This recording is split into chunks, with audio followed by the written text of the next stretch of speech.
What's going on, everyone? Jeremy here from The Quartering. I hope you're having an absolutely wonderful day. How are you liking the standing videos? Is it too much? Is it more? Are you finding them more engaging? Let me know in the comment section down below because I sure would prefer to be sitting down, but I think this is a better product, and I guess it's also better for my back and health too. I think I want to discuss one of the biggest narratives going on right now about Star Wars fans and why they're bad and they're toxic and all the articles that are saying this kind of nonsense. I think I can very easily disprove this and make it a very interesting, an irrefutable fact that the media just simply cannot ignore any further. Also, side note, by the way, if you enjoy the standing up videos, leave a like on the video, let me know. Also, leave a like on the video if you've noticed something weird going on with videos where people are talking about this particular product. I don't know what it is, but I don't say anything that could even be misconstrued as, over the line when I'm talking about the Acolyte or the Star Wars product. But for whatever reason, I think there was a call made and they're suppressing the videos, or they're hurting channels that are making fun of the show. I talked to Nerdrotic. I've seen posts from Star Wars Theory where suddenly all these videos are getting demonetized, and I don't really understand why. But I guess Disney must be putting a lot of money into ads on YouTube, and they're probably like, hey, we were doing our new ad budget for next month, YouTube, and boy, we just really love you. Obviously, this is completely unrelated, but we happen to notice that these videos that are making fun of us are getting really popular on the website. And obviously, we're going to spend our millions of dollars regardless of whether or not you fix this problem. I don't know that that's true, obviously, but it feels like that's a conversation that could be happening. Certainly, I would argue that it's at least my opinion that it was Disney, Star Wars, or advertisers that ended up getting the dislike button removed because they didn't like everyone making fun of them.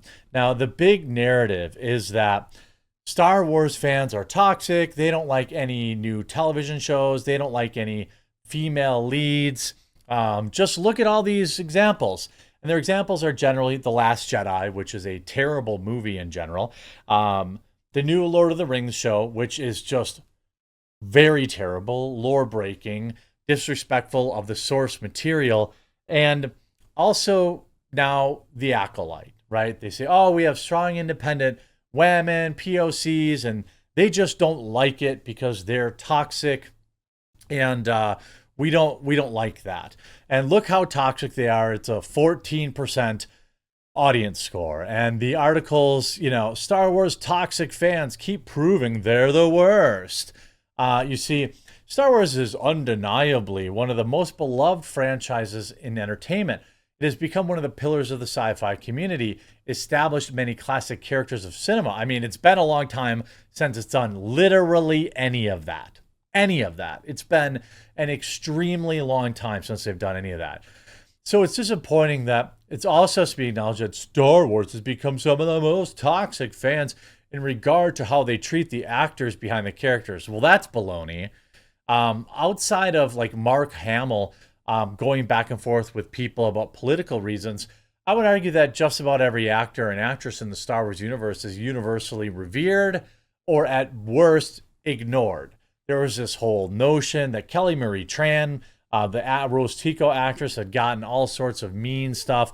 They never showed a single example of it. I couldn't even be bothered to look up the Instagram or Twitters of anybody in these new Star Wars products. And I suspect most other viewers of sci-fi feel the same.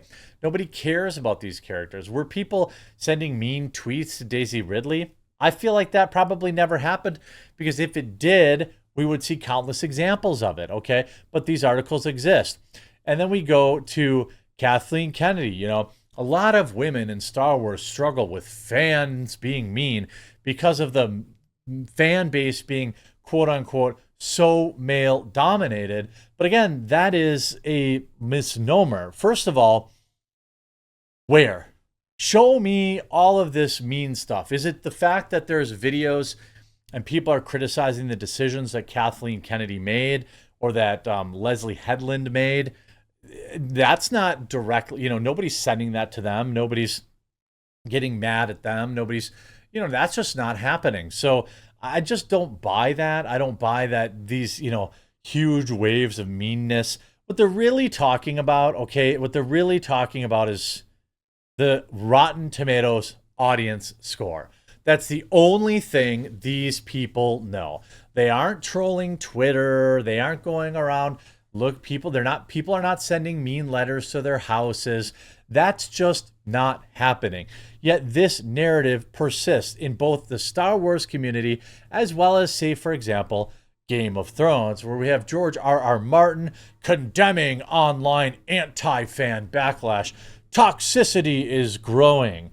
Well, I would submit to you for your consideration the concept or the hypothesis that toxicity is only ascribed towards fandoms with criticism. So if the same fans are being just as toxic but being positive, okay, they aren't called toxic, they're just called fans.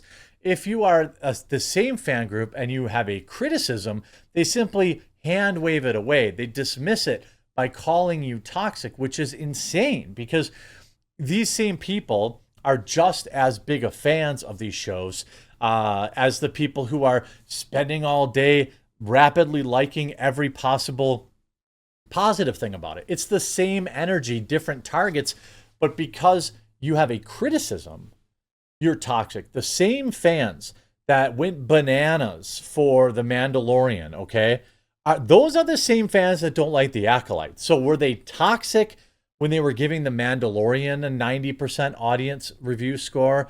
No, they weren't. They were the same fans that are giving Star Wars The Acolyte a 14%. If I look at Mandalorian, okay, if I look at The Mandalorian, okay, 2019, a show that basically everybody's forgot now. RIN. Why can't I click on this? I'll just click this maybe. All right.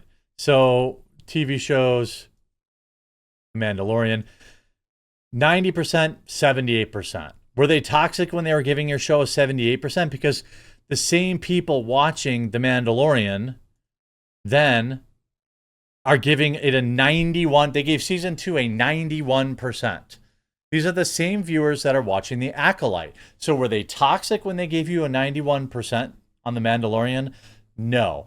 The Mandalorian had strong female characters like Gina Carano in it and many others, and they still came out and they gave your show a 91%. The difference is The Acolyte stinks. Okay? Let's look at the House of Dragon, right? I know, Dragon. I say it funny, okay? I'm from the Midwest. This is a show that, again, has roughly the same fans. Did they not get the letter? Did they not get the notice that they were supposed to review, give reviews on this show, bury it into the ground? Because the House of the Dragon is extremely female-centric. You see the poster right here features 2 female characters of the show. The difference is, and again, I can't stress this enough, the show doesn't stink. This is season 2, 92%, 89% audience. Season 1, 93, 82%. Again, I submit this show is heavily female-centric. This show has several race swaps. It has several kind of strong independent women who don't need no man. But for some reason, the House of the Dragon, House of the Dragon, does just fine with the exact same toxic fans that don't like The Acolyte. The media just uses this word to essentially gaslight and hand wave away any criticism. You see this tweet from Lily at 300 Mirrors writing, I guess all the ists and phobes didn't get the memo to also review Brigade House of the Dragon. Only The Acolyte, right? I mean, that's the thing, right? This disproves everything. All right. Even better, I think an even better example would be looking at, Star Wars The Acolyte versus Star Wars The Mandalorian. It's the same fans. So were they toxic when they were paying for all your Grogu figurines? Were they toxic when how about we look at Ahsoka, okay? Asoka. There's an H in there, I think. You know, is there here, let's look at Ahsoka. Oops, not this one. That's the other one. Let me pull up Star Wars. Yeah, okay, let's go to Star Wars. Let's just pull up. You know, were these the same fans that loved Carrie Fisher? Yes. Here's Ahsoka. 86%, audience score 65%. That's probably about fair for the show. There were legitimate gripes about it, but again, it's not a 14%, 15%. It's the same fans that watch. So what really happens, okay? What if we look at Clone Wars? You know, what if we look at one of the many seasons of Clone Wars that people often talk about? 80, 85%. Where are those as toxic? Were they toxic when they were giving you an 85? No. This is just cherry picking. We could go back and look at, you know, The Bad Batch. This is a show that, again, 88, 84. So these are all the same fans watching all these same shows, but they're only toxic when they review a show negatively. This completely disproves the idea that the fandom is toxic and completely proves, in my opinion, you let me know in the comment section or by leaving a like on this video, it completely proves that the very same fans are only toxic when they're criticizing something.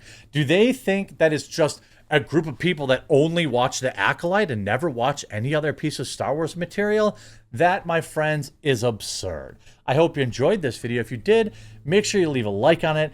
And if you haven't yet, subscribe or follow down below. Make sure to check me out live, 5:30 Eastern, over on the Mean Green side up there or on Quartercast on YouTube. And we'll talk to you again real soon.